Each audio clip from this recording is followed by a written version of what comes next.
ఇంకా చాలా కకృతి పడ్డారు. ఏమిటి అన్యాయం అని అడుగుతా ఉన్నా. దాంతోపాటు ఇంకో ఆయన ఉన్నాడు, పెమ్మసాని చంద్రశేఖర్ గారు. ఏమన్నాడు? 24 గంటల్లో సినిమా చూపిస్తానన్నాడు. చూపించావు. 24 గంటల్లో కాదు, సినిమా పెద్ద సినిమా చూపించావు బా. ఎంత సినిమా చూపించావు? 18 రోజులు సినిమా చూపించావు. నా ఇల్లు పగలగొట్టడంలో సినిమా చూపించావు. నా కార్లు ధ్వంసం చేయడంలో సినిమా చూపించావు. నా ఆఫీసు ధ్వంసం చేయడంలో సినిమా చూపించావు. నా భార్య బిడ్డలు ఇంట్లో ఉంటే తరిమి కొట్టే సినిమా చూపించావు. లాకప్లో పడేసే సినిమా చూపించావు. రాజమండ్రి సెంట్రల్ జైల్లో 18 రోజులు ఉండే సినిమా చూపించావు. అవునయ్యా పెమ్మసాని, ఇంత పెద్ద సినిమా తీసావే, బాగా డబ్బున్నాడు కదా. ఎవడు దీనిలో హీరో? ఎవడు దీనిలో హీరో?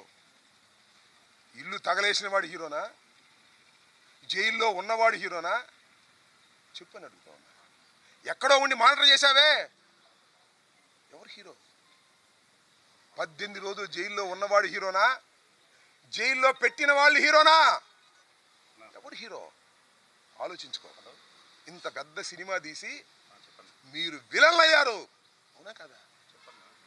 18 రోజులు పెట్టడం కాదు, 7-8 గంటల సేపు ఇక్కడ ఉండి కరాల నృత్యం చేశారు పోలీసులతో ఏకమైపోయి. ఎవరు హీరో? ఎవరు దీనిలో విలన్స్? ఎవరు? ప్రజలు గమనిస్తున్నారని కూడా ఈ సందర్భంగా మనవి చేస్తున్నా. అనని మాటలు అన్నానని రాసిన వాడు విలనా? ఏమీ అనుకోకుండా అపవాదు పడేవాడా విలన్? ఎవరు హీరో, ఎవరు విలన్? ఆలోచించుకోమని కూడా ఇవాళ పెమ్మసాని చంద్రశేఖర్ని అడుగుతా ఉన్నా. ఏం తొందర లేదు. అన్నిటికీ మూల్యం చెల్లించవలసిన రోజు ఒకటి వస్తుంది, తప్పనిసరిగా వస్తుంది. భగవంతుడి పైన ఉన్నాడు. ప్రజాస్వామ్యంలో ప్రజలు చూస్తున్నారు. అన్యాయాన్ని అన్యాయం అంటారు. ఆ గొంతు ఇప్పుడు వినిపించకపోవచ్చు, ఇప్పుడు సమయం వచ్చినప్పుడు వినిపిస్తుందని కూడా ఈ సందర్భంగా నేను మనవి చేస్తున్నాను.